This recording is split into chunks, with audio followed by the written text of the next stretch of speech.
दोहरा मापदंड वाली पार्टी है भारतीय जनता पार्टी और उनके नेतृत्व में जो सरकार चल रही है, उनका जो कथनी और करनी है वो गरीब के विरोध में है। हम लोग इस पर ठोस कारगर आंदोलन करेंगे। मतलब जो होता है कि वो कहेंगे कि बजट तो अनुमान का बजट है। अरे भैया, तो अनुमान ऐसा भी नहीं हो कि सिर्फ अनुमान हवा में रह जाए। इसकी भलाई के लिए हर एक कदम उठाए जा रहे हैं।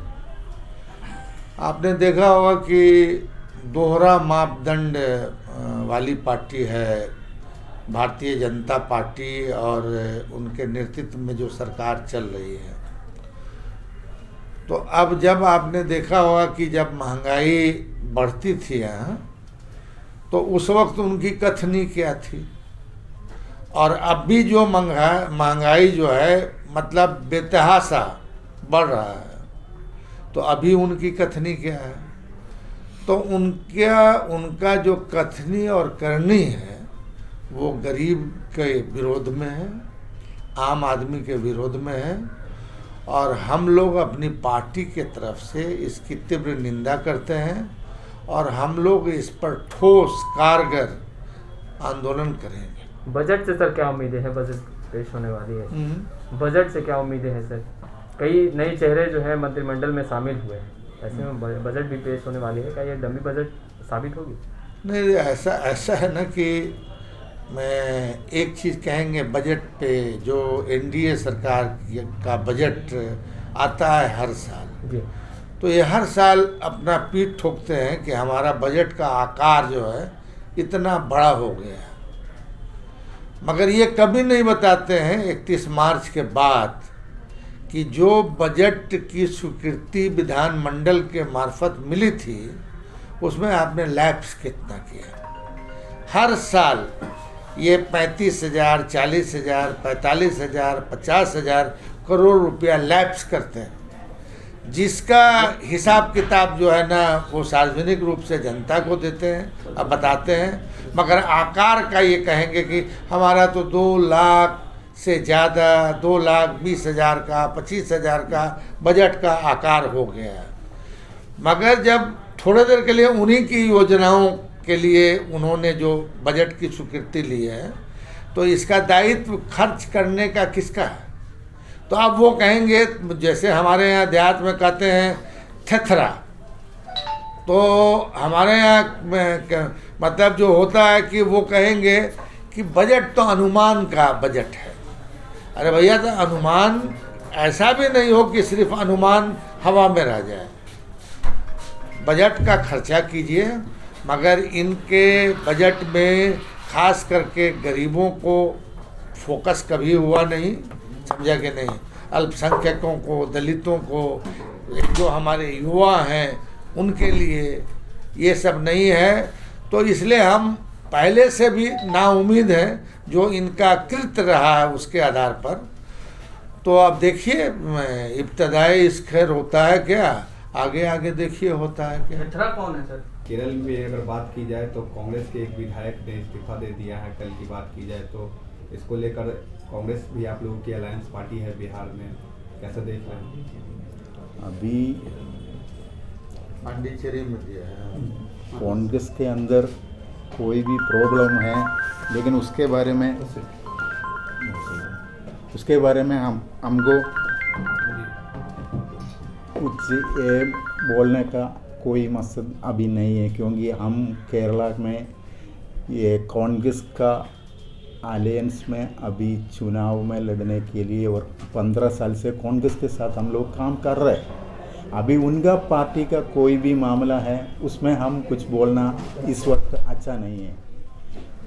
हम अभी इधर आया है अपना आरजेडी से वरिष्ठ नेताओं से बात करने के लिए, और अपना आरजेडी को केरला में मजबूत बनाने के लिए हम क्या क्या कदम लेने के लिए, इधर से जो अपने को इंस्ट्रक्शन मिलेगा उसके अनुसार हम चलने के लिए इधर अपना नेताओं से मुलाकात करने के लिए हम 2-3 दिन से इधर आया हुआ है।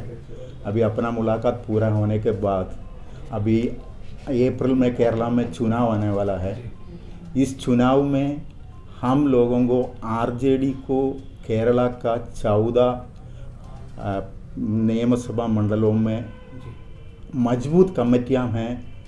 आम लोग हमारे साथ में आरजेडी का प्रवर्तक काम करता है, उनको मिलाकर हम लोग उधर एक पार्टी का गठबंधन में शामिल हो जाएगा। आरजेडी उधर चुनाव लड़ेगा, अपना शक्ति हम उधर प्रूव करेगा। इंशाअल्लाह हम प्रतीक्षा करता है केरल में यूडीएफ का गवर्नमेंट आ जाएगा और उसमें आरजेडी का भी प्रातिनिध्य हो जाएगा। यह उम्मीद में हम लोग इधर आया है, उसके लिए हम काम कर रहे हैं। देखिए, उसमें एक चीज़ बताते रहे ये जहाँ तक केरल का सवाल है, हमारा जन आधार वहाँ कमज़ोर है। मगर ऐसा नहीं है कि हमारा पार्टी संगठन जो है वहाँ नहीं है, और हमारा वहाँ भी मकसद मेन है। वहाँ तो बीजेपी कहीं है नहीं, समझा कि नहीं।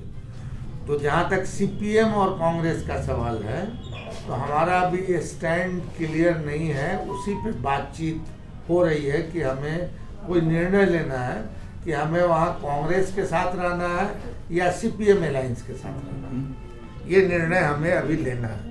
तो बंगाल को लेकर क्या कुछ रणनीति है? क्योंकि अधीर रंजन चौधरी का बयान आया है कि बंगाल का चुनाव त्रिकोणीय होने जा रहा है, क्योंकि जितनी भी जो पार्टियां हैं वो कांग्रेस, आरजेडी, ये लोग सब एक साथ हो रहे हैं। हम यहाँ बैठे बैठे क्या बता रहे हैं, यहाँ बैठे बैठे हम बंगाल के बारे में क्या बोलेंगे? मगर नहीं बता रहे हैं, बैठे बैठे हम वहाँ के बारे में क्या कर सकते हैं। मगर इतना जरूर कर सकते हैं कि हम लोग जो है 3 रोज 4 रोज का दौरा करके आए हैं वहाँ से, और डिफरेंट वैसी पॉलिटिकल पार्टी जो बीजेपी को हराएगी उनसे भी हमारी वार्ता हुई है। इतना तय है कि वहाँ बीजेपी को वहाँ डूबना है बंगाल के खाते। एक तरह से 1988 में उनका निधन हुआ था, और उस वक्त जो है गरीबों में ख़ास तौर पे जो बेजुबान लोग थे, उन लोगों को लगा था कि हमारा नेता हमें छोड़कर चला गया, हमारा क्या होगा। मगर जो लोग भी कर्पूरी ठाकुर के अनुयायी रहे, उन लोगों ने जो है उन बेजुबानों की राजनीति की। मगर आज जिस दौर से हम गुजर रहे हैं, जिसमें एक पॉलिटिकल पार्टी के मार्फत जो है घृणा का, द्वेष का, नफरत का, बांटने का जो एक राजनीति चल रही है, उसमें आज उनकी कमी हम लोगों को खलती है। मगर कर्पूरी जी तो आएंगे नहीं फिर हमारे बीच, मगर उनका जो इन तत्वों के खिलाफ लड़ने का जज्बा था, उसको जो है हम लोग संकल्प लेते हैं कि साहब जो लोग भी देश में घृणा, नफरत, जलन, राग, द्वेष की राजनीति करते हैं, उनके विरुद्ध जो है हम एकताबद्ध होके हम लड़ेंगे।